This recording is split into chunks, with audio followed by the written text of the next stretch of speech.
right, well, thank you so much for being here. Welcome, everyone in person as well as everyone online. We do have a panelist that will be joining us online. We have some slides to share. We are going to start out today, and today is our building capacity through cross-sector collaborations. Those who are in the room, this room, for the meeting just prior, you're probably like all ready to go to continue the conversations that we started at the very end. I would like to welcome today our panelists. We have Tom Jacobs from Mark. We have Lauren Jensen, who is online with City of Rochester in Minnesota. We have Cami Sacco from Second Nature. And we have Savannah Sullivan, who is from Green Umbrella. Oh, thank you so much. All right, and we know that we'll probably have some more people coming in throughout. It's a little difficult to find this room if you're starting from the main center area. So, all right. Last thing I want to put out there is that we do have some online engagement right now through the Whova app. So if you have it on your phone or if you have your computer out, there is a poll right now so we can have a little bit better understanding of who's in the room, just what sector you're from, what is your experience level with collaboration, and where are you from? And we will share that out in a moment. For Q&A, we will be taking questions online through the Whova app. So those of you online, if you have the Whova app open, there is a little panel on the right-hand side if you are on your browser that has a couple of different settings. There's the poll as well as the Q&A as well as a chat in there. If you have it on an app, it's just your whole screen. You just click on it. It's not on the right or left. We are recording this session. It will be available in a couple of days, and then it will stay up on the Whova app for 3 months. So you have plenty of time to come back to it or to watch it with some others when you go back to your respective cities and share out with your group.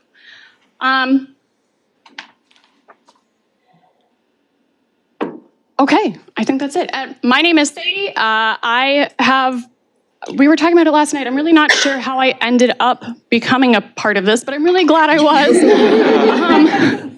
And connecting with everybody throughout this planning effort. It's been a whirlwind, and please, please, please, we would really appreciate feedback on things that worked well, maybe some hiccups or things that you found as a user, that a lot of times we miss as organizers, whether it be in the app or just anything. Feedback is great. We would love it.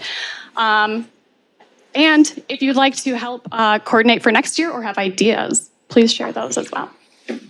All right, so I am going to start out and go ahead and answer those polls. We'll share them after all of these presentations, but we're going to start with a 10-minute presentation from each of our panelists. Then we'll go into Q&A.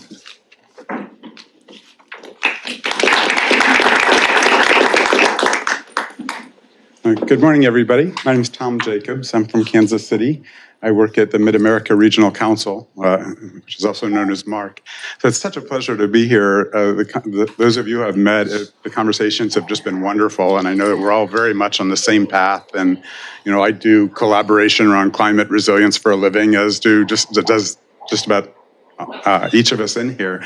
So I'm not pretending to be an expert. I just bring a certain set of experiences with me from Kansas City. So I'll give you a little bit of context about what we're doing and some different models of collaboration that we're experimenting with as we're living in this federal moment and trying to figure out how do we make a big difference across our communities in service of resilience and environmental justice and all the other goals that are in front of us. As a side note, I'm a poor man's Aaron Young. I'm pinch hitting for my colleague here in St. Louis who works at East West Gateway. East West Gateway and MARC are both regional planning organizations and council of governments. And so I want to give you just a quick snapshot of who we are because it informs kind of how I'd want you to think about my presentation. MARC is a council of governments. It serves 119 municipalities and 9 counties in a bi-state metro area. And so our job is to to find opportunities for our different jurisdictions to work together on cross-boundary problems. So everything in the environmental box is a cross-boundary problem. And we try and, our sweet spot really is interjurisdictional collaborations. But so we work vertically with local and state and federal governments across a wide variety of topical areas, and then spread across the community with different kinds of stakeholder groups depending on the nature of the problem at hand. And so we're a place of committees. We might have 100 committees at my agency, so it gets a little burdensome sometimes. But these tend to be the vehicles by which we solve problems. Our agency budget this past year, we topped $100 million. We run Head Start on the Missouri side, so we're serving 2,500 kids a day. The reason I'm here is because we wrote a climate plan. We started, I think, in 2019. In 2021, our board adopted this plan, a net zero Kansas City region by 2050. And that's sort of the basis for the presentation that I'd share with you. Our plan was well, we started off just before the pandemic, and there was a huge amount of support for it. There was so much support that we rented the largest room in our convention center for a huge charrette at the beginning of the process, and then the pandemic hit, and the whole thing went online. And so in this process, we probably had 500 Zoom meetings. It was just crazy. We talked to everybody we could. We had over 1,000 people engaged in our process. Our board of directors, which is made up of 33 local elected officials, adopted this in March of 2021. We received a national award from the American Planning Association, an award for excellence in sustainability. So we were proud about that. The plan itself, in my view, isn't that all remarkable. It's got all the same strategies that you'd find in any climate plan, right? We've been working on public transportation and urban forestry and watershed restoration and energy efficiency and renewables and the list of stuff, and urban food systems. And maybe we added some new things to the list, thinking more deeply about questions of innovation and finance and workforce development. But the thing that was interesting to us, most interesting, was if there was one comment above all others that we heard in the writing of the plan, was that we need to focus on issues of social equity and environmental justice. And in fact, if there's one criticism of the way we did our plan, is we didn't have deep enough engagement. And we're trying to, do better as we move forward, and there's a lot of opportunities for us to do better, of course, and so that's something I want to come back to at the tail end of my presentation. So the plan is wrapped around all these different sectoral strategies with a really strong focus on equity and health and collaboration.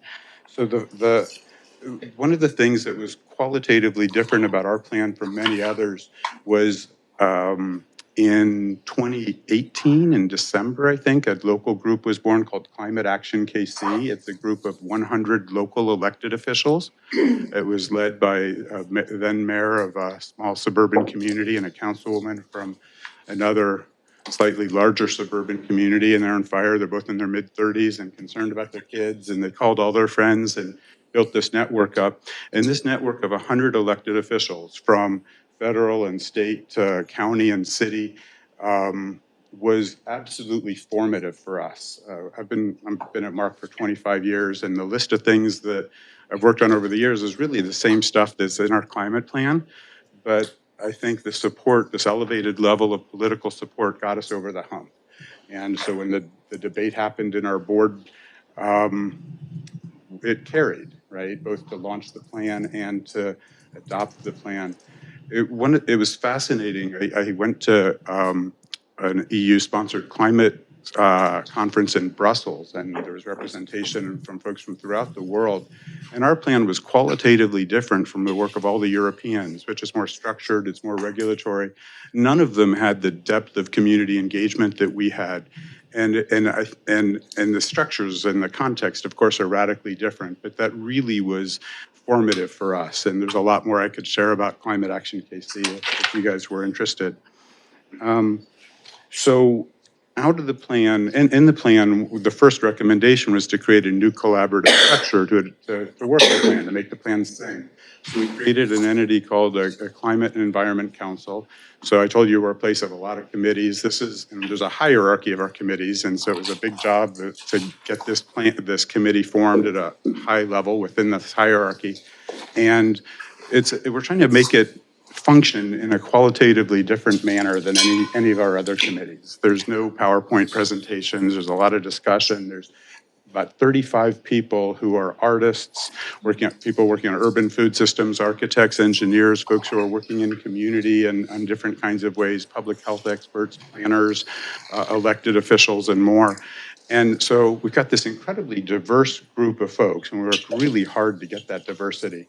And the question is, each of them represents their own networks of folks within the community. There's folks who are interested in transportation, public transportation, and there's a whole community of practice there. And same with urban food systems.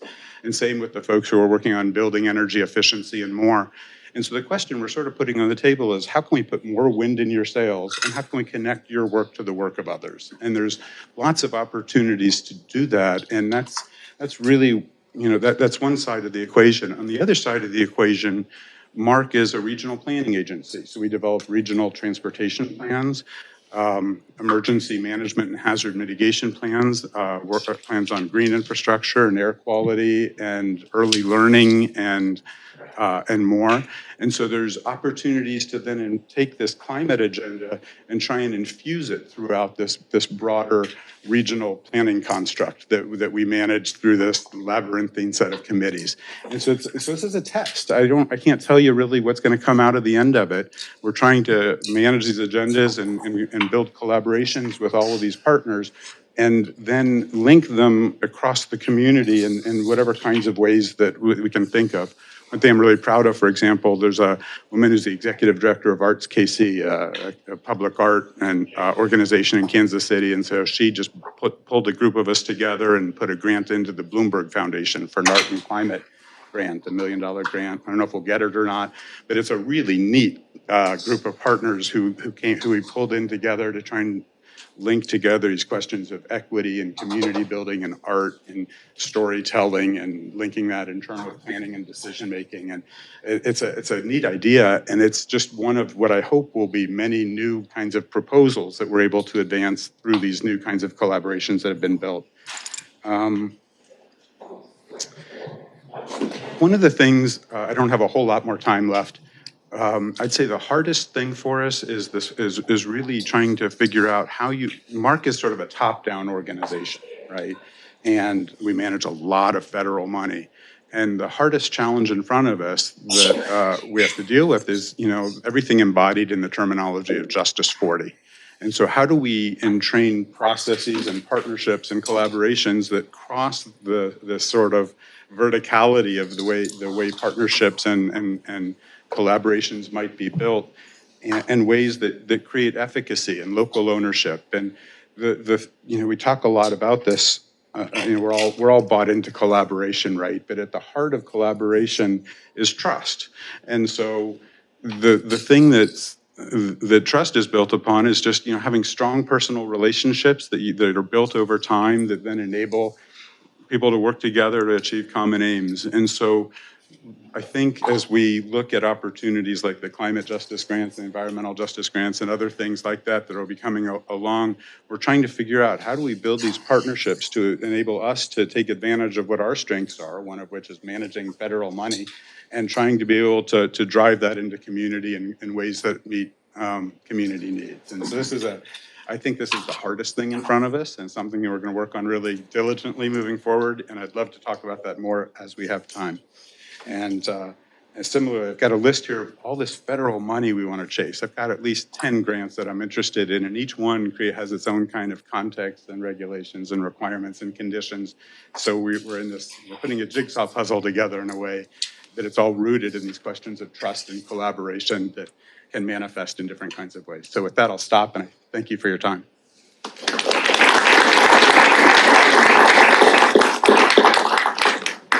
That was great timing. I'm very impressed. All right, so Up next, we are going to switch presentations very quick.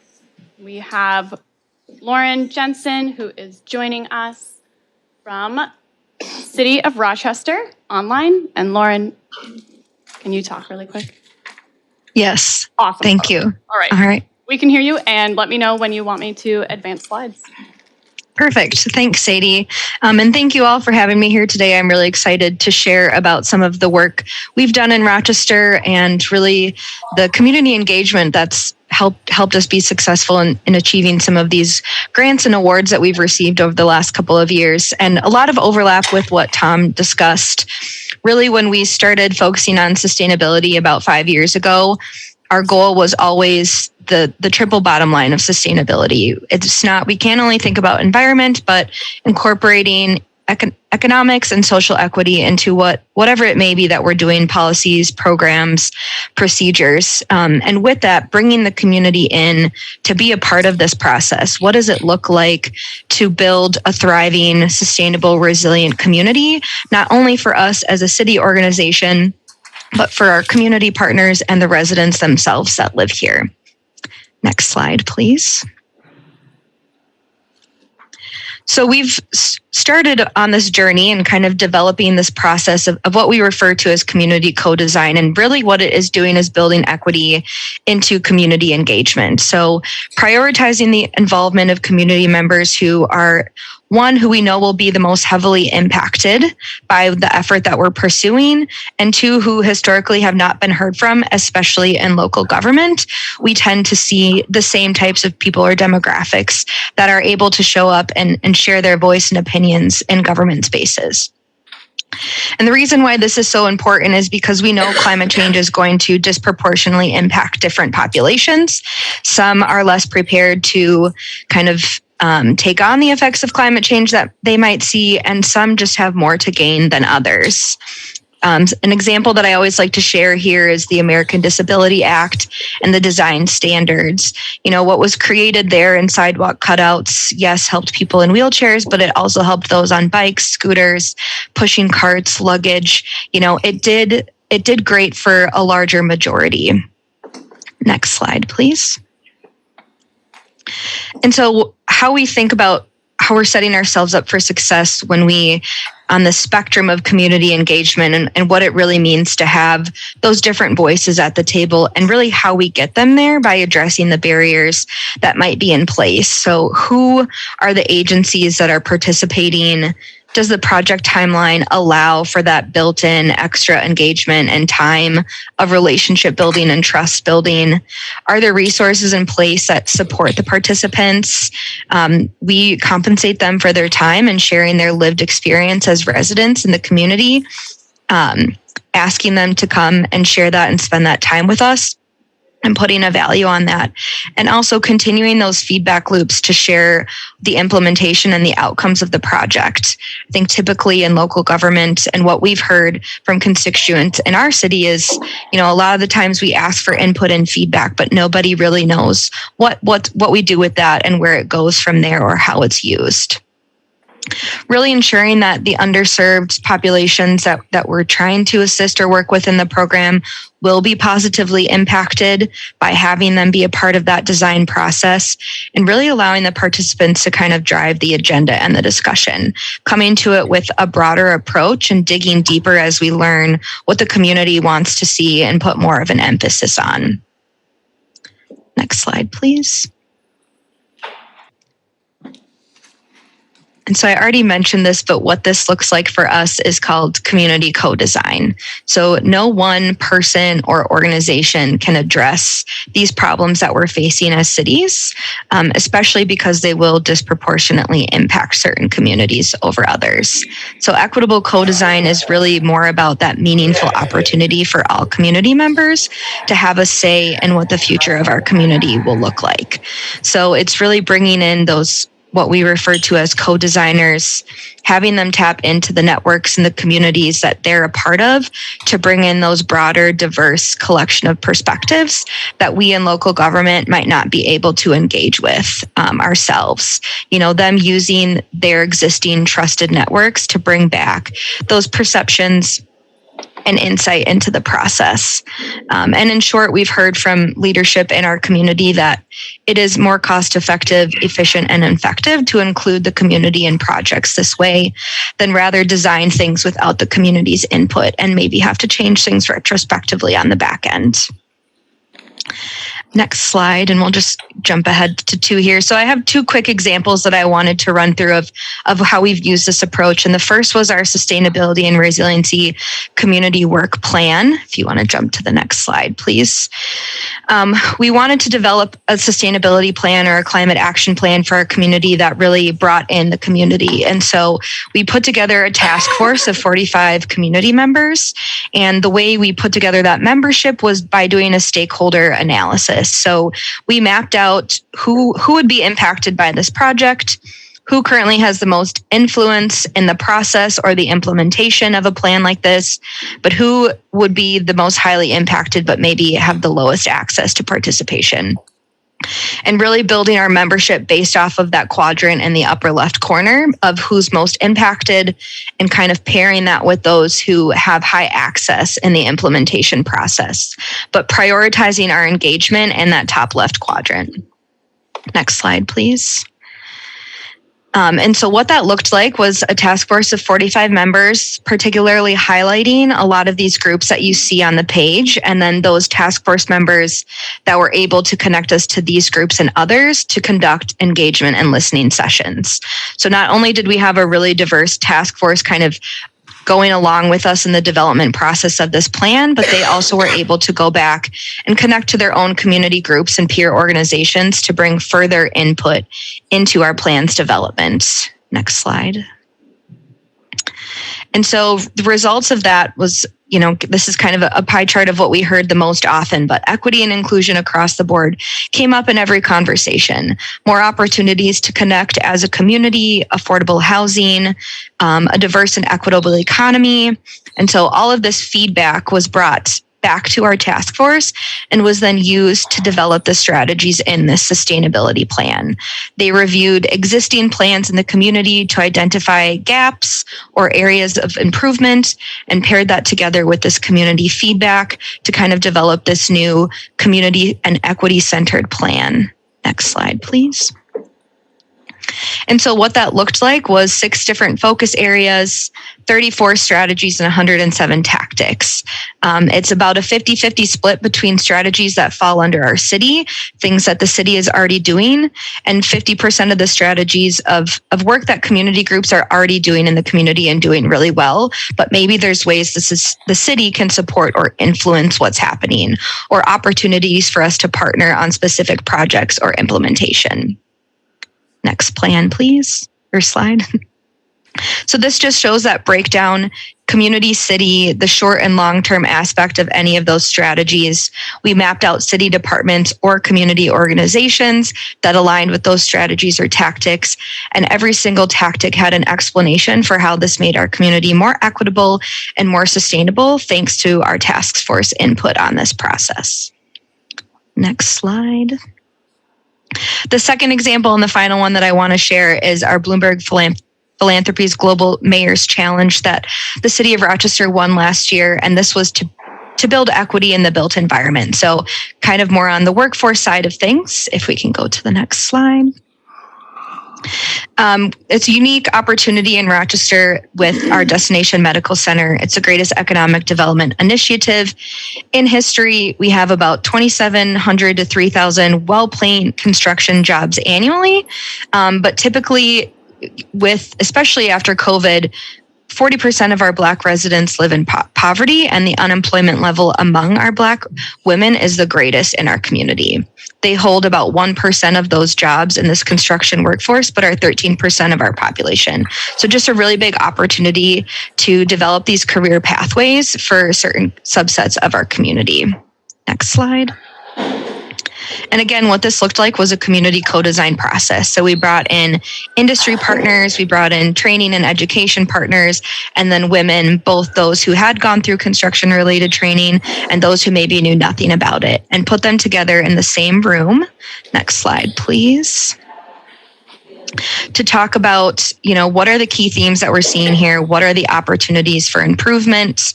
And coming up with those solutions together, designing them with industry and BIPOC women together to really see what fits best for both sides and what would make this project the most successful. Next slide. Thankfully, we were recognized for this process and were awarded as a Global Mayor's Challenge and received $1 million over the course of 3 years to bring this concept to light. And it really was ultimately because of this co-design process and the fact that we brought the community in to be a part of the development in those solutions. So I'll just wrap it up here with my last slide to really talk about what is gained from this process. We see a deeper level engagement with communities. This isn't the type of engagement that we alone can do as government institutions, but really having those co-designers or those community members that are trusted within the community and the networks that they represent. It also builds diversity and competency around inclusivity and just the public process in general.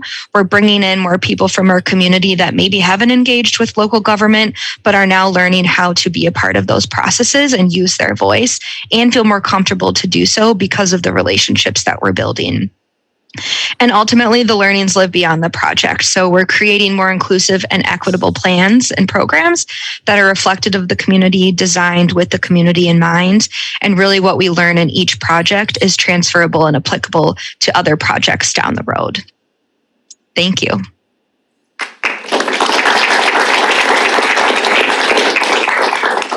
Fantastic. Thank you so much, Lauren. I will share that I work with Lauren. I was the one who wrangled her into this, but every time I love this presentation. All right, and so next we are going to shift gears a little bit and talk about higher education with Cami. All right, let me just make sure that this.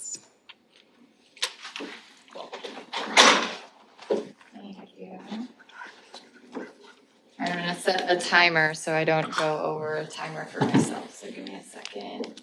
Okay. All right. Can everyone hear me? The tall human in me has to go like to this. I think, is everybody okay with this? Being able to hear me? Okay. No, this is fine. Okay. So my name's Cami Sacco. I am one of the climate program's regional managers for Second Nature, with my focus being on the Midwest. So I'm going to talk just a minute about what Second Nature is. Some of y'all are signatories of Second Nature. Basically, we have 3 different types of commitments. We have a carbon commitment, which is focused on greenhouse gas reduction goals, a resilience commitment, which is focused on adaptation, working a little bit more with the city or the community, and then a climate commitment. It integrates both of those. And so we have been, revamping these for close to 15 years at this point. And so the carbon commitment obviously is more focused on that operational greenhouse gas reduction. And then the resilience, like I said, is focused on the community a little bit more and the climate impacts from the that's happening within the community overall. My role, as I mentioned, is being piloted by Second Nature. So the role or the states that are covered in my role are Iowa, Illinois, Indiana, Michigan, Minnesota, Ohio, Wisconsin, and Missouri. And then we have a second regional role that is, I tried to say all of these states really fast yesterday, but I think you guys can get the point of what these states are. Very broad, right? And so the goal of these roles are to really understand the regions and if there's a need for regional roles within the organization overall. A 2-year position, I'll be at my first full year in a couple months. Just understanding the landscape of the Midwest specifically. So what's happening, who are the players? We have, I think, a little bit over 100 signatories in the Midwest, but what about cities? What about nonprofits? What about advocacy groups? What's happening in the state or in these states specifically? And it varies, right? It varies between all of these states really largely. So yeah, just a little bit about Second Nature and what we do and what my role is focused on. So I'm going to shift gears a little bit and talk I'll talk just big picture about federal funding, and then I'm going to really hone in on the IRA specifically. So as all of us know, the Inflation Reduction Act was passed last year with close to $400 million in climate and energy provisions. And then the IIJA, the Infrastructure Investment and Jobs Act, was also passed, also known as the Bipartisan Infrastructure Act that we've heard about for a while. That was finally passed. And then the third one being the CHIPS and Science Act, which is focused on growth in the domestic semiconductor industry. So I'm going to focus on the IRA, and I'll touch at the end about the IIJA. But just know that the CHIPS and Science Act is something that could be accessible for higher education institutions as well in terms of research or to help, like I said, grow the domestic semiconductor industry.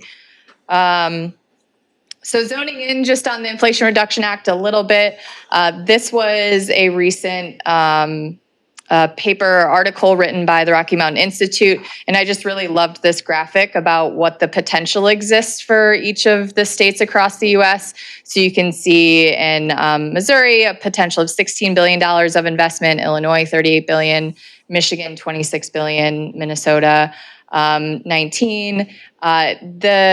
The opportunities they're here. We're obviously, I'm sure most of us have spent some time looking at the IRA and the muddy soup that it is currently. And so Second Nature is trying to hone in a little bit more on higher education specifically, but I have a slide later that talks about the Rocky Mountain Institute and how they are really great resources for cities and nonprofits as well to really also get a better idea of what's out there and how to digest it a little bit more.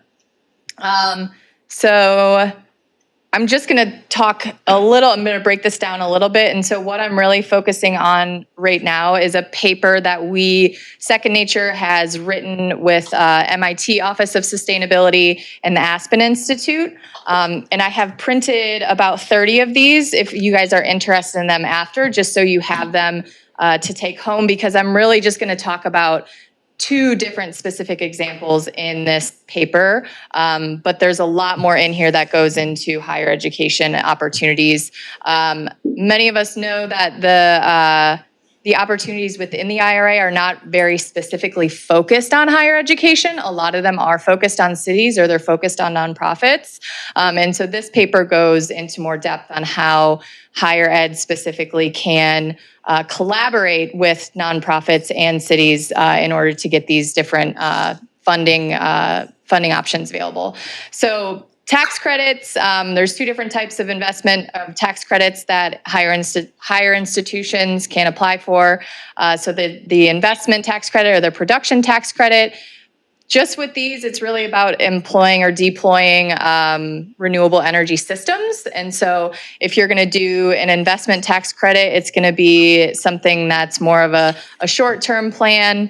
If it's really expensive to set up a system, so if you would go after an investment, the investment tax credit, if the cost is high but your capacity is low, you would go after the production tax credit. If you're in a high capacity area, if you're maybe this is not the Midwest, I'm just going to say Florida because it's a sunny state, that has, a higher capacity area where you're going to be producing a lot of renewables specifically. So the areas where I think that is more accessible for higher education specifically are the climate work and communities. And so these are three different types of grants that are accessible and have about $10 billion in funding for. And so these are the environmental and climate justice grants, the neighborhood access and equity grants, and then investing in coastal communities and climate resilience grants. Most of us have probably also heard about the Greenhouse Gas Reduction Fund. This is approximately $27 billion that is going to go towards low financing for renewable energy systems. So that could be solar or geothermal or whatever makes the most sense for your community or your institution. And so I think we just got a little bit more guidance around this maybe last week from the EPA. I know there was a little bit of an internal argument with the EPA in the states of who's going to be managing these funds. I think that's kind of still happening. This is why I said it was a little muddy. But I think overall the EPA is going to be managing that, but I'm not sure. It's going to break down to each state probably a little differently. Workforce development programs, $50 billion in this. These are obviously going to be more related to community colleges and access to community colleges that are really building the workforce. Obviously, some other institutions will have access to this, but this is where I see where community colleges really fit into the picture for climate action and moving us towards our reduction goals or our adaptation goals. And then one little bucket of climate research related to alternative fuel and low emission aviation programs. I have about 2 minutes. So let me see. I'll go into these just for a moment. So this is a screenshot from the paper that I was referencing. And so what it does is it really breaks down what agencies overseeing it, how much the funding is, and then the details of the programs. And then it also tells you who are the eligible recipients. So for this one, the Climate Justice Block Grants, this one can be really specific for higher education, but this is where that collaboration comes in. You're not going to be able to do a climate justice grant just within your space of higher education or your institution specifically. You're going to have to work with those nonprofits in the cities to really help that and make that more intersectional. So this was, I think, I'm going to talk about a tracking mechanism to watch the deadlines for these grants in the last minute of my presentation. I pulled this one out just because in the Midwest, obviously, there's a lot of land grant institutions. There are a lot of agricultural focused institutions. This grant is really focused on, or this funding is really focused on how to bring more people into the workforce for the agricultural sector. And so research, education, and extension grants to support that specifically. So land grant institutions are available, or they're eligible to apply for these. And then this one, I already really talked about this, so I'm not going to spend a lot of time, but the Greenhouse Gas Reduction Fund. The one thing I think I want to pull out of here is the example of a finance structure from Morgan State University, Maryland Clean Energy Capital, and Siemens. And they have, so if you take the paper form, you obviously can't click on a link, but if you look at it on the website, this goes to a link of really that breaks down this case study of what this structure looks like from these three different large players to make something like this that could be relevant to applying for this fund specifically. So this is something, and I'm at time, so I'm just really going to talk about this. And I have the website linked under here, but if you just Google Federal Climate Funding Hub and include the America is All In, it's going to bring you to this IRA resource database. And so what this is really doing is it's breaking down all of the accessible funding. It's saying, are you a city? Are you a state? Are you a higher education institution? Are you a tribal government? And this will be able to tell you deadlines and different things and more specifics about specific funding accessible for you overall.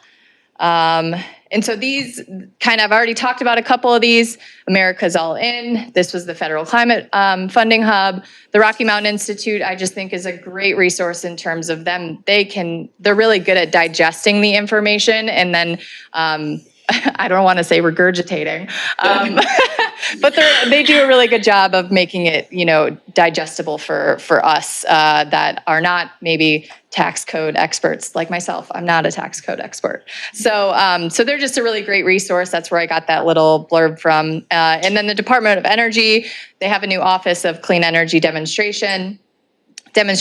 And then we did a webinar in September of 2022 that talked again about the IRA and higher ed specifically.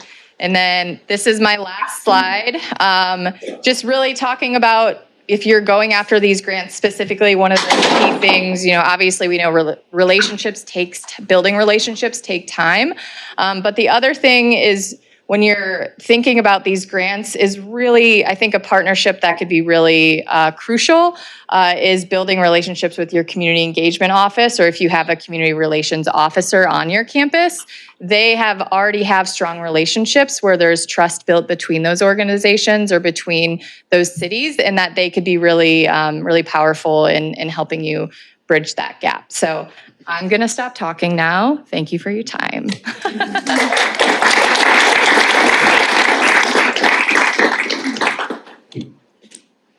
Awesome. Thank you so much.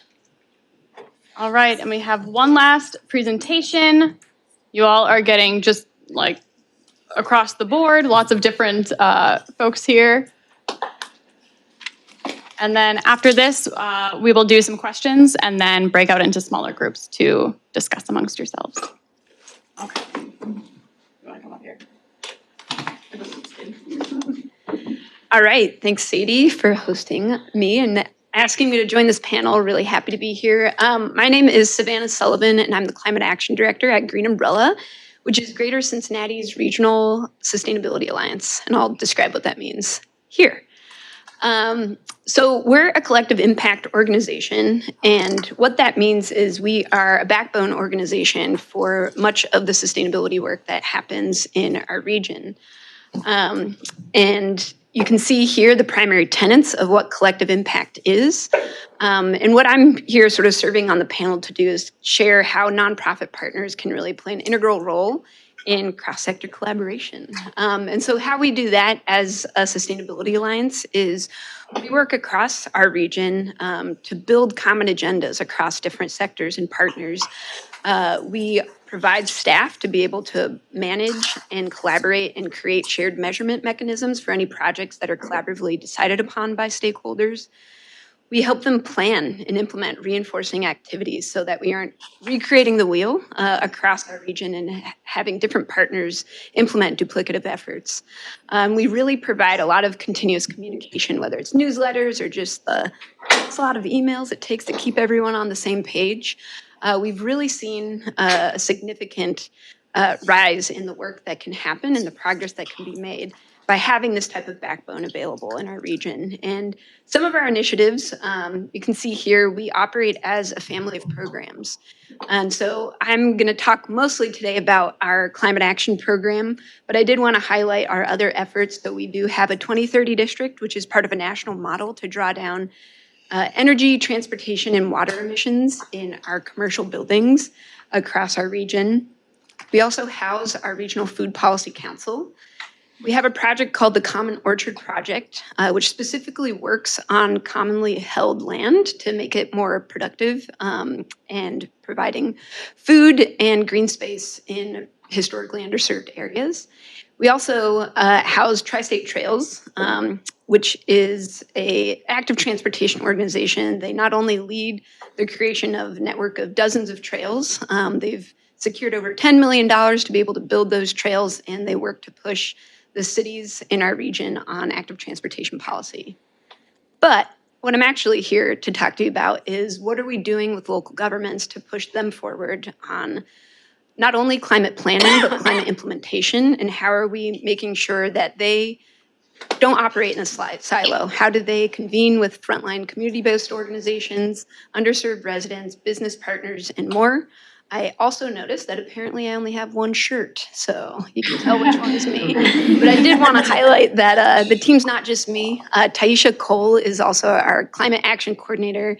She's fantastic, and also the chair of our local chapter of the Environmental Climate Justice Committee at the NAACP in Cincinnati. So we have 4 strategic goals in our climate action program, and we're putting our region on the map. We are working to enhance regional coordination across our almost 200 local jurisdictions. We're actively working to build local capacity, center equity, and engage elected officials in these jurisdictions. So I'll talk about what that means. So what is Greater Cincinnati? We are right along the Ohio River, And we work across 3 states. Makes my job super fun to keep my thumb on the pulse of 3 different state policy environments, all of which are pretty chaotic right now. Indiana's doing the best, I'll say. So 3 states, 10 counties, and 188 local governments. That is a tall order. It's highly fragmented. But we've worked over the last 2 years to identify a mechanism to be able to bring together local governments and partners across this region together. But you can see here, it's a big bang for your buck, 3.1 million people. And those almost 200 jurisdictions doesn't involve the quasi-governmental entities that we work with as well. And I want to highlight the importance of regionalism. We're able to tackle issues that single jurisdictions can't tackle alone. So think about, in Cincinnati, for example, we're at the very tail end of a highly glaciated region so we got a bunch of hills. And if you are downhill from a jurisdiction that is filled with impervious surfaces, you're going to receive all their overflow and their stormwater, but you're going to be the one having to take care of it. So how do you facilitate those cross-boundary collaborations? Another issue, and it's not just flooding, it's so many different climate issues that this hits upon, but I really want to highlight climate migration and climate gentrification. So, what we're observing in Cincinnati, the largest jurisdiction, is that there's a lot of migration into the city from other regions. Because of shocks on the coasts, whether it be wildfires or hurricanes. Even way back in 2005, we received a significant portion of folks coming up from Louisiana after Hurricane Katrina. So we're really focusing on how can we be a welcoming region, but also to the end of climate gentrification, rapid investment in inner core cities. And a lot of this has come from philanthropic investment in cities with a focus on the largest cities in our country. We just had a session before this talking about what about those smaller communities? So they're kind of falling in between the gaps of climate investment, really until the big Fed investment that's happening right now. But there's been a lot of movement of underserved communities into our exurbs, our inner core suburbs, and our rural communities. So I just want to plant that seed in everyone's head. But the mechanism that we have launched last year is we created a regional climate collaborative. I know it's kind of confusing because there's the Midwest Climate Collaborative that's multi-state. The Greater Cincinnati Regional Climate Collaborative is specifically for our 10-county region. So we put Cincinnati region on the map. And what does a regional climate collaborative mean at the regional level? So we're not the only one. We joined about 30 other collaboratives, several other in the Midwest. Probably the longest running one is the Greenest Region Compact in Chicago.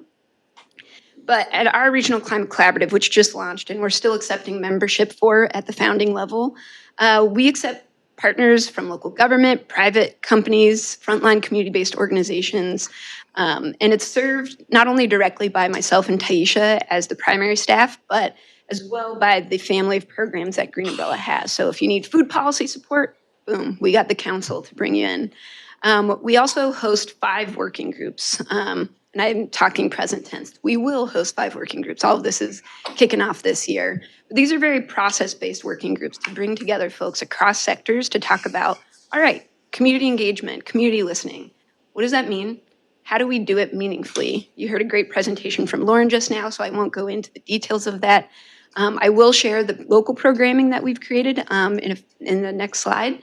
But I wanted to emphasize that our working groups aren't issue-based, so we don't have a transportation working group. It's more process-based because that way we can bring in a bunch of different collaborators across sectors to think about similar processes. So it's not only community engagement, it's also regional funding working groups. So we're bringing together folks to apply for collaborative grants, several of which we just were announced that we got. I'll talk more about that at the end. But you can see here some of the benefits that members receive by being part of our Regional Climate Collaborative. So it's so much more than just, fancy title, fancy name that you can add to your website. You're actually going to receive funding. You're going to receive planning and implementation consultations from us and our technical assistance partners and more.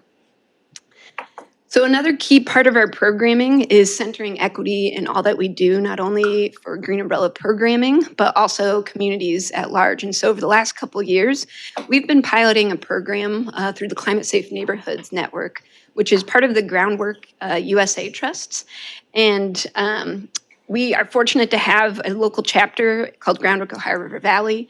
So Groundwork and Green Umbrella, we teamed up over the last couple of years to create a whole new mechanism for engaging underserved communities. We've been piloting in Cincinnati, and you can see here, one of our outcomes is we are creating neighborhood level resilience plans. We're bringing together hundreds of folks in individual neighborhoods to build out plans that they want to see implemented on that can not only be handed over to the city, but to other implementation partners as well. This is from one of our events where we literally had over 150 people show up. Fortunately, we had about 10 staff to manage it because it was a bit of a surprise to us. We were expecting about 50. But you can see there's like a hunger for this work. And so what we do is we have some single evening events like this in the West End where we created a plan. And it was not only residents who were from that neighborhood, but also key organizations in that neighborhood, so the frontline groups. And we also host things called climate advisory groups for more intensive engagement. They are 6-week engagements led with 10 to 12 community leaders who really, they lead those sessions so we can learn from them what have been the impacts of previous policies, previous community council actions, and how can we as partners bring in the city to make sure the city is listening to their demands. And I'm happy to say that we've got 11 of these resilience plans that are going to be incorporated into the 2023 Green Cincinnati Plan, which will be published this April. We also, at the regional level, we are part of the Institute for Sustainable Communities Urban Equity Climate Compact. And these are the core competencies that we're getting trained on and training all of our local government and frontline community leaders on, and bringing them together to really have a shared lexicon and consensus over what does it mean to do this work equitably. I really recommend checking out their resources on their website. Another big chunk of work that we do in our climate action program is it's not just about building capacity at the staff level. You need the political will behind it. And so we've developed a series of programming in order to train up local candidates who are running for not only city council and mayoral offices at the city level, but this past year we piloted programming for county commissioner candidates because counties have a huge role in this work as well. When it comes to kind of the relationship between city and county, emergency management largely rests in the county level. So if those folks aren't thinking about climate, that's not good. And so some of the work that we do is we provide educational sessions. We're a 501c3, so it has to be open and available to all. So we provide educational sessions to candidates for our annual elections. And then we've hosted local public forums. So you can see here, two mayoral candidates in the 2021 election were sharing their platforms on Zoom. But this was a really chaotic year for Cincinnati elections. We had 3 previous city councilors arrested by the FBI. So then we had to get a whole new council. We were getting a whole new mayor. We had over 80 people run for council. And I was like, all right, let's talk about climate. Let's get all these people talking about climate. And we had 6 people running for mayor. And I'm happy to say that by the time that we got to the local forum training portion, 18 city council candidates, they created platforms.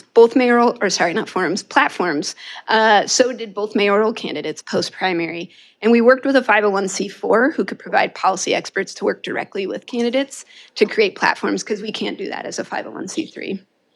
And just to say, it was Ohio Environmental Council at the state level. Hit up your environmental councils, they're great. The last thing I want to highlight is that we worked directly with local governments to build their local capacity. So, one of the things we heard is that folks really wanted to know what were other peer cities doing. So we published a report you can see on our website, a climate equity benchmarking analysis report that has over 500 tangible strategies for local governments. And it's broken down by different forms of equity. So what does it mean to actually acknowledge historical and present day inequities? Breaks it down, different strategies you can take to pursue that. What does it mean to introduce procedural equity and have meaningful community engagement? Breaks it down, you can find strategies. We've also worked directly with local governments to help them kickstart cross-sector collaborative groups. So one example here is Team Up to Green Up Coleraine. We helped them launch this cross-sector group. And you can learn more on their website, how they're bringing together business, local government, and frontline community groups. And we are also working to launch a Resilience Fellowship. We're modeling it after the Environmental Resilience Institute, which, fun fact, I used to work there, so I'm very biased. I was there when Janet McCabe was the director, and we were really getting this stuff off the ground. And it's just taken over the state of Indiana, and now we want it to take over Ohio and Kentucky. We're also convening with chambers of commerce, who they know they have to get ready on this work, because what they are seeing is that their local governments, Moody's and other risk folks who are assessing the bonds for cities to be able to invest heavily in infrastructure, Moody's is now asking for folks to not only have preparedness measures incorporated into their planning, and that's affecting their bond rating. They also want to see that you're actually implementing on this, so the chambers are listening. So just in review, we've done all this over the last 2 years, but in the coming year, we've got some EPA grants coming down the pipeline to expand the Climate Safe program. We'll be engaging 2023 local elections. So we're doing that in Ohio, Kentucky, and Indiana. And we're working to create a regional action playbook. So that's going to be tailored strategies for our 10-county region. And we'll be getting that resilience cohort going. So yeah, I look forward to talking more and hearing from our partners on the panel. But feel free to reach out to me and check out our website.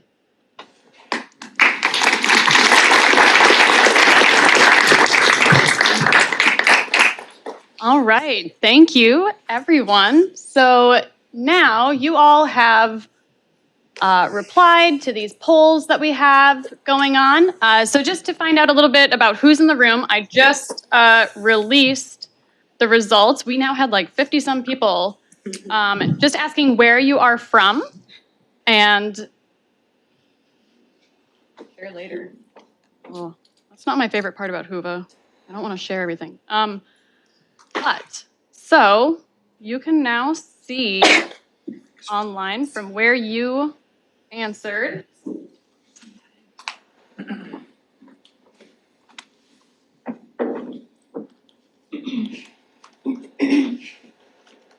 All right. Those who have the app up, can you see it now? Yes. Excellent. Okay, it's not up here. So really quickly for you, I will share out that in this session, we actually have, most people are from nonprofits, which is a shift from the last session. Most people were from some form of government. We also have an average of 3.5 stars for your level of experience with cross-sector collaboration, which is great. So we have a mix in here. And then where people are from, a lot of St. Louis, Chicago, and Minneapolis look like they are the great. Oh, we got more replies now. Cool. All right, fantastic. Well, first, I would like to remind everybody again, and I'll say it later as well, that you can all connect with one another on the Whova app. So I highly encourage you to. But first, we are going to go over some questions, and there are a couple already in the app that came in. One of which, for all the speakers, are you willing to make your slides available? It's always the question. That should be like a general question for all panels everywhere all the time. Right? Excellent. So we will make sure to post those. There is a spot on each individual session where speakers and moderators can share content. So we will put those all up there afterwards when the recording is posted. So one in Whova here for Lauren. The challenge that community co-design is that residents can often articulate the problem, but may not know what the solution can or could be, nor what the benefits of each may be. How did you work that through with your issues, especially in reference to climate change? Yeah, and I think I attached it, but can follow up and send it out afterwards. We actually have a completed co-design toolkit now that walks communities through how to do this process, but there is a little bit of finessing on the back end. And so how it works is we have about 3 to 4 meetings where, we have a topic at hand. The toolkit kind of walks through how to decide if your project or program is a good fit for the co-design process. But once you have decided that, we just really start with very broad, open-ended questions related to the topic and some themes that we've already identified. And we prepare a discussion guide, and then those community members have 2 to 3 weeks to go out and interview their peers, their groups that they're a part of, who they interact with, to just start to have these conversations and get some input from the community related to this particular topic.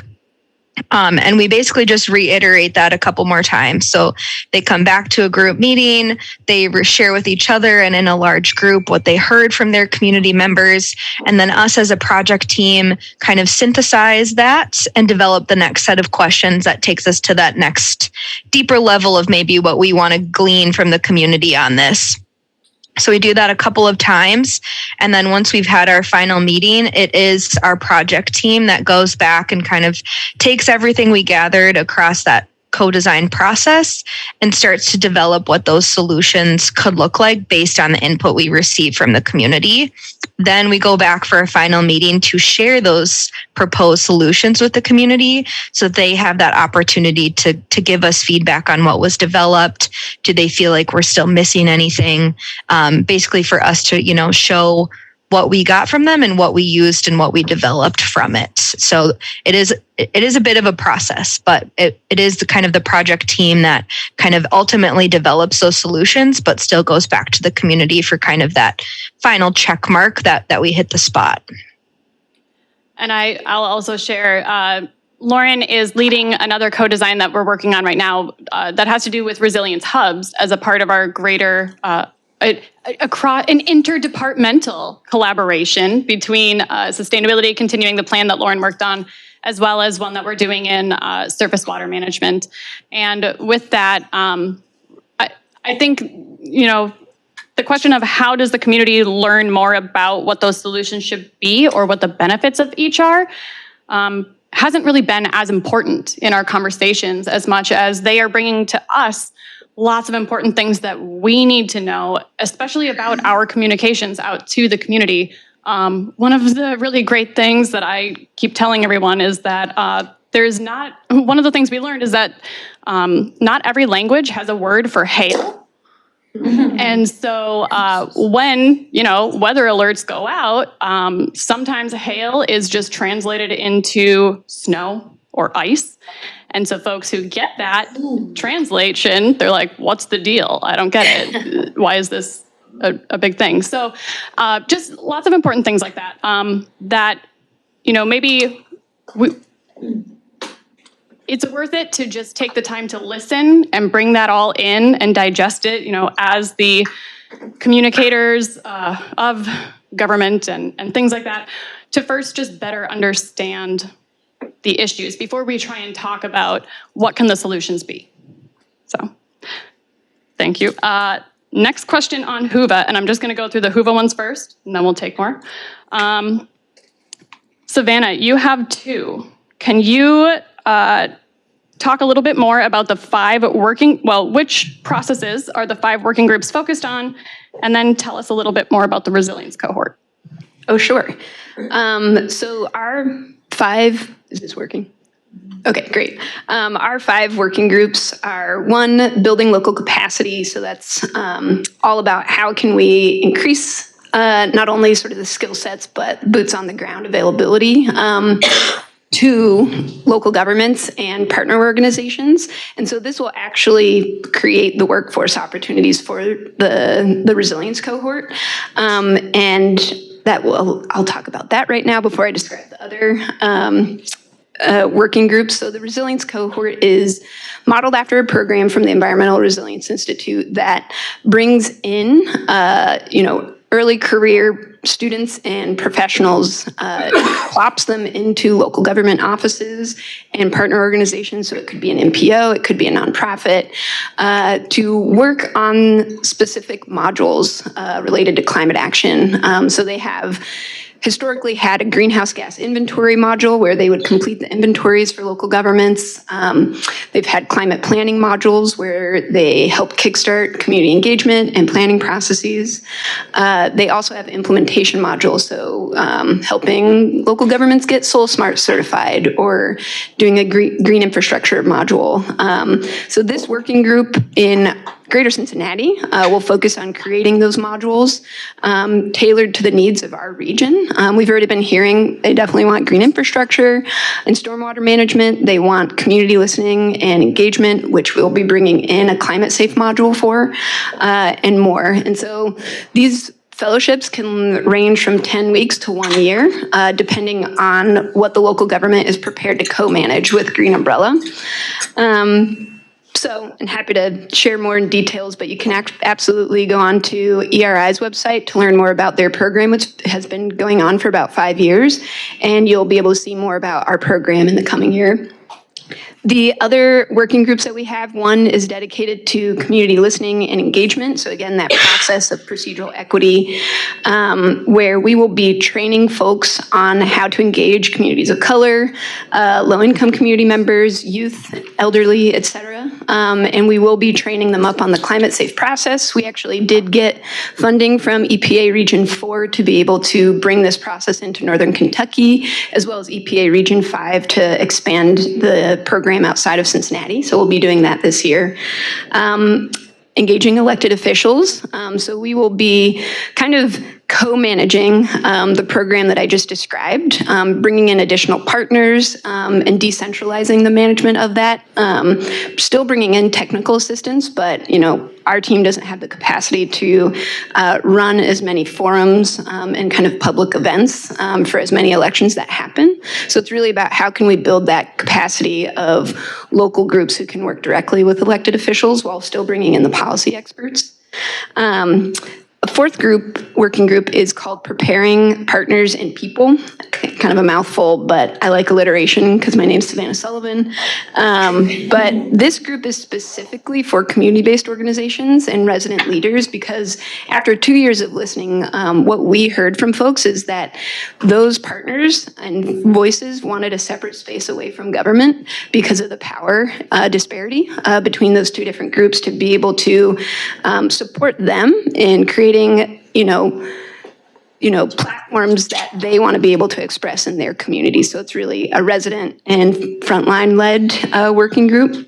And last but not least, the regional funding preparation group. And so how can we not only raise awareness of funding opportunities, ensure that the right folks are hearing about opportunities, but how can we also collaboratively apply for grants? We have already done some of that a bit, but we're going to do even more of it as we apply for more grants. We will be, activating another EPA and another NOAA grant later this year, focused on energy efficiency, and another one focused on environmental education. Excellent. All right, we have one more on HUVA. How are the communities in regional initiatives tracking the greenhouse gas emissions? Are there individual inventories? Is this for me or all of us? You first. I was just going to say, we are working with our MPO so that our regional MPO does the inventorying instead of local jurisdictions, because honestly, it's so much work to inventory and manage. We wanted to just take that out of already a limited staff capacity local government and place it in something that is significantly more funded, like an MPO. In our model, we did a regional inventory, and our intention was for that to be the basis for local planning efforts that wouldn't necessarily need to rely on local inventories, with the idea that the proportionality of emissions attributable to transportation or buildings and energy or other factors would be relatively similar. So that's really how we're proceeding. We're trying to figure out how to align local and regional plans.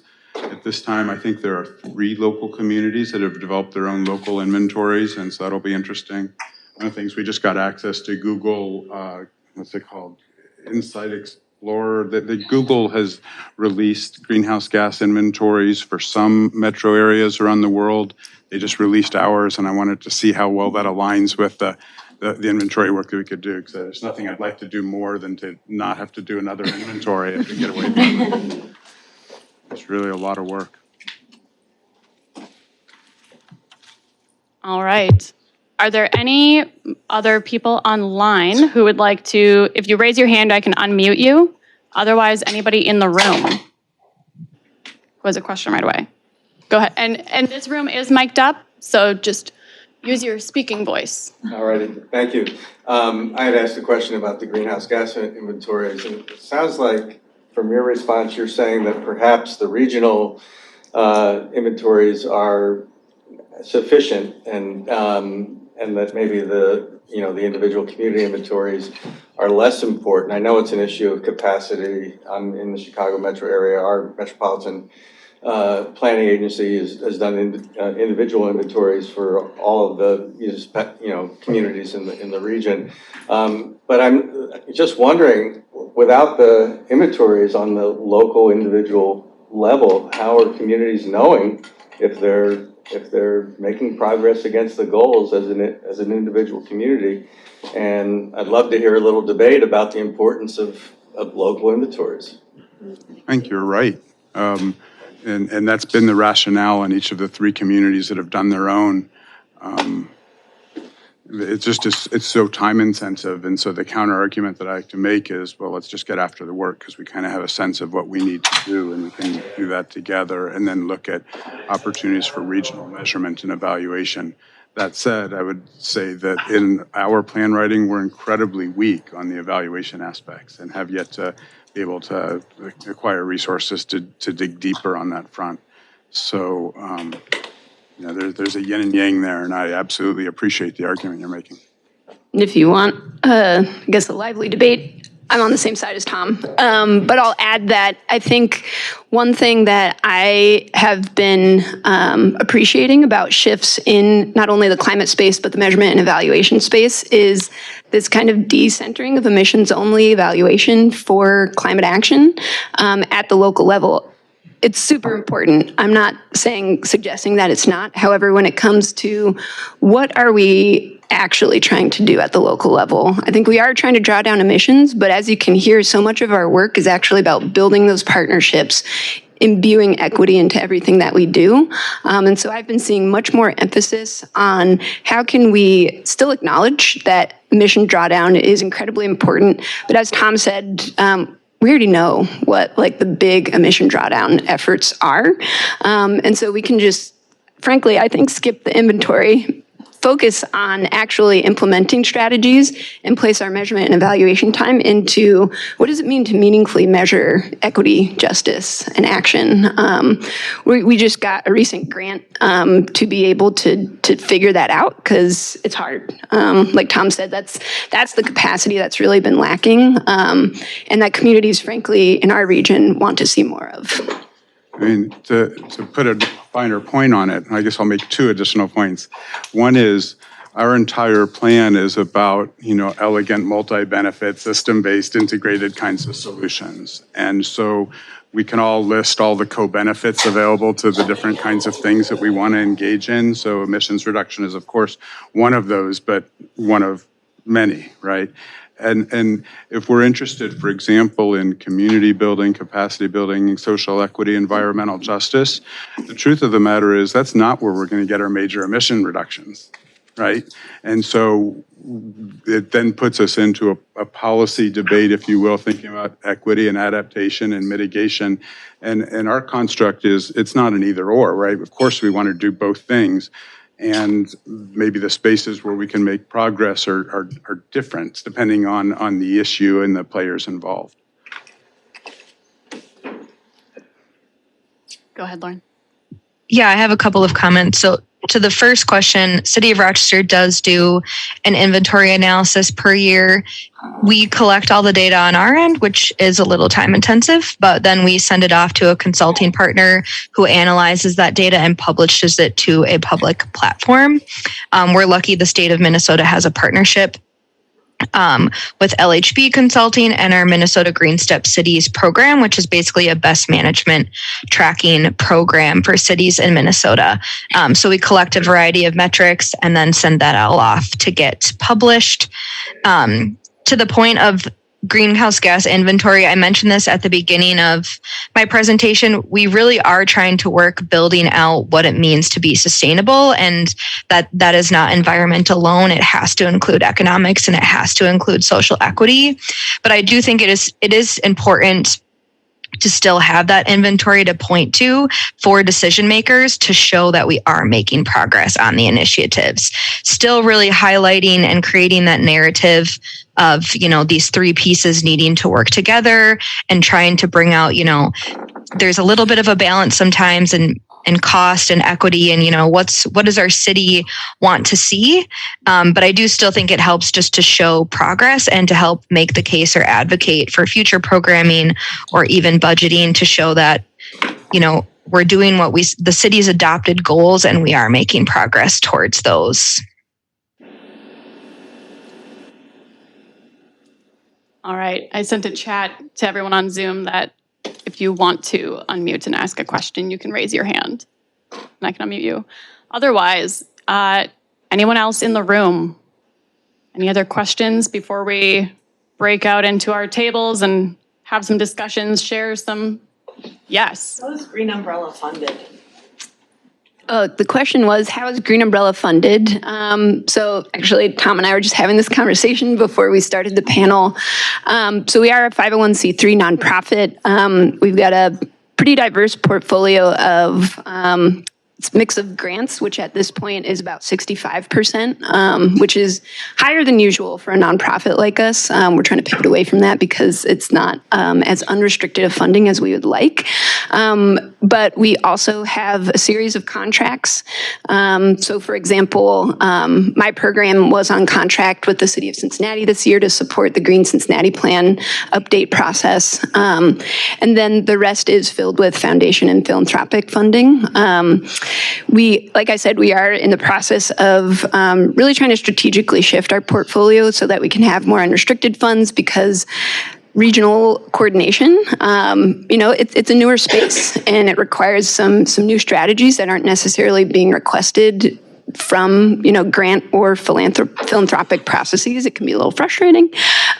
So we are also a membership-based organization. So a very small percentage of our funds come from membership fees.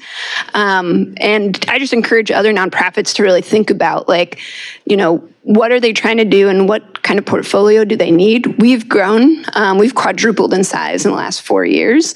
And so, before it was pretty easy to be primarily grant funded because we were just we're just here doing projects. And now we're oh, no, we're much bigger than that. We need a big operations team. So if anybody wants to come work in Cincinnati, we'll be hiring this year. But that's why we need more unrestricted dollars. Savannah, I did see another function in Hoover to post jobs, so. I'm going to do that right now. All right, any other questions right away in the room? Otherwise, I see a lot of I'm getting sleepy eyes, and maybe we should stand up and shift around. All right, great. So it looked like from the responses that the majority of people here are kind of in three different camps. You are either government, education, or nonprofit. If you would like to talk sector specific, we're going to say far end of the room over here is government. Everybody head that way. The middle here is going to be nonprofit, and over here is education. So wake up again, shift around if you want. If you want to chat with another group, that's great. Those online, I am going to put you all into a breakout room together, and I will join you. Nice to meet you. Nice to meet you.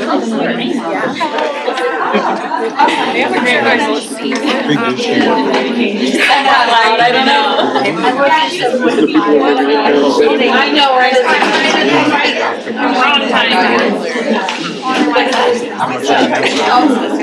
Yeah, but it's still specifically what we're doing. 99%. I did bring my yeah.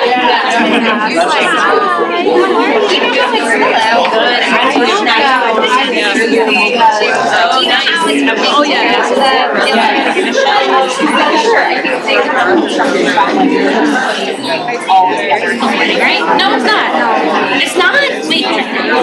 Oh, yeah, okay. Oh, I just got freaked out for some reason. I thought I missed something. Yeah, so we're gonna talk to, you guys ever met Malachi? I'm working at Skate Out. Hi there, I'm Megan. I work at Oil and Energy Exchange stuff for the city in St. Louis, and probably I'm not saying that exactly right, but I think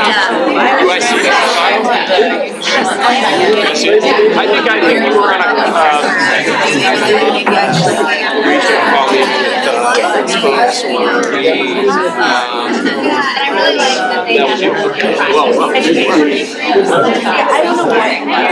well, I'm a fan of Megan.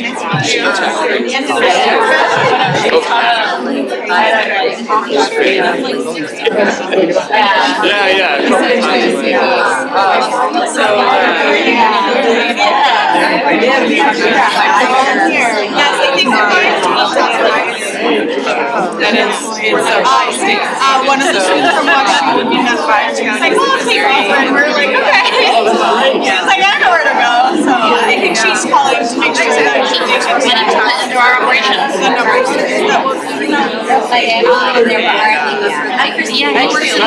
Jackie McCoy, I think, was space, right? Yeah.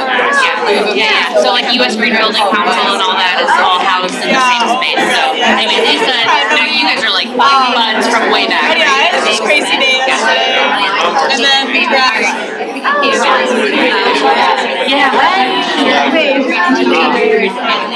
Oh, there's a connection.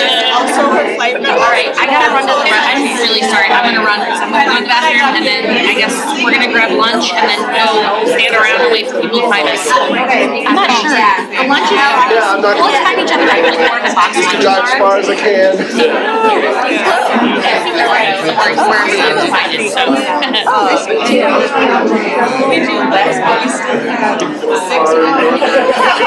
Fine, because we're already accounted for, so like jump on the one.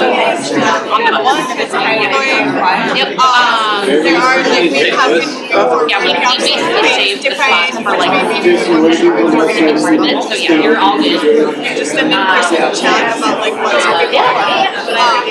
We've been working a lot with Molly and BC for our time at Iowa State. Which is weird because we're both highlighting their both introvert, but and so we've been meeting up with them and they're both staying at the two Shires, so like we've been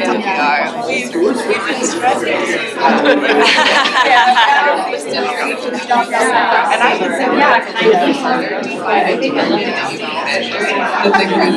I will go look for her right now and then you can't measure just you so much.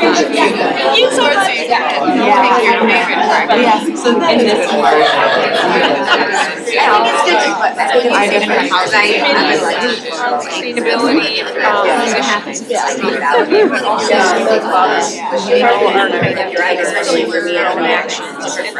sometimes they're connected, sometimes Within the city of Lincoln, with there's been lots of components of sustainability at Loyola that have been led by students, either through our student government or student organizations or just kind of general demand. But we've also signed on. We were one of the early signatories for the climate commitment that was predated what currently is Second Nature's doing. So that was kicked off our climate action planning process. And there's been a lot of kind of our strategic planning as an institution that is centered around sustainability. It's very good. It's been really helpful. Economics of it.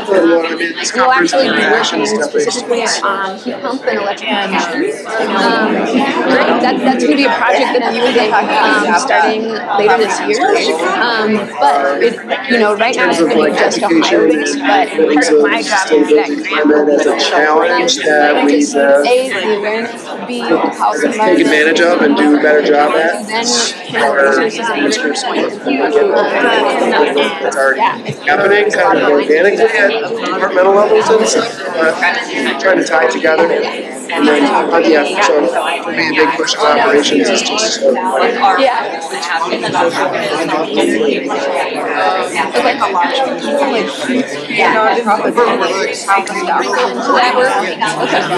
Beginning our third chancellor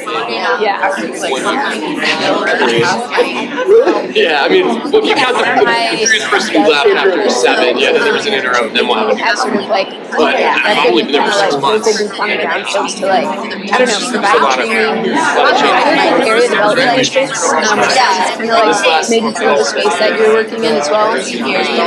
Yeah, so depending on the state and our, like Kentucky, they're called area development districts, but they're also now economic development districts. In many cases, the young person.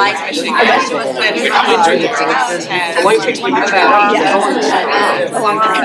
not just like virtual, but it's total. And we're getting one thing from Kentucky and Ohio to Just a 60-second warning for everyone. It's impossible, but it's She's running that program.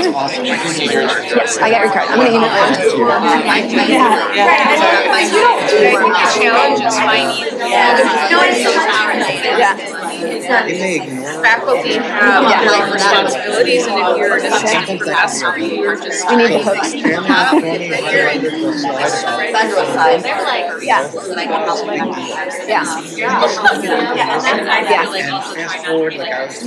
And I'm learning fast. I also have to change the budgets right now. On that report, like way too much. The report is many years. And now, several. I already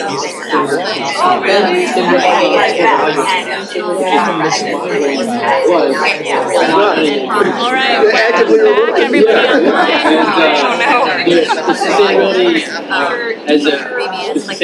Okay, for everyone in the room, we have just a couple of closing reminders, but please do continue this conversation at lunch. So a big thank you. Do like the, you can hear me clap once.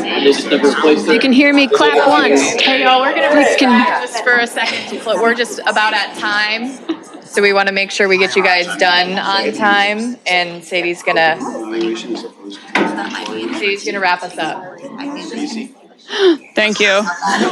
Being authoritative is not my strong skill. All right, so thank you to everyone for attending. Thank you to all of our speakers. Thank you to all of our sponsors. Thank you to everyone who is helping to plan this. This is, the second year. It's a big effort. Please also, if you have comments or suggestions for next year, please share those. It's really important to hear from actual attendees because you have a different experience than those who were planning, and we would love to hear, the critical, constructive criticism kind of feedback, hiccups that happened, as well as, hopes for the future. Coming up next, we have lunch. Reminder that mobile workshops are coming up. It doesn't look as bad right now as earlier predicted, which is awesome. We are leaving from Frick Forum at 1 p.m. There are boxed lunches ahead of time that you can pick up down by the registration. You can eat them on the bus if you want to. So if you want to keep mingling and having conversations, then that's fine. Again, this recording will be posted in a couple of days. It'll be available on Whova for 3 months. And there were lots of questions asked, lots of links desired, lots of slides. And so everything will go specifically from the stuff that we talked about into our session. So if you come back to the session, everything will be posted there. I think that's it.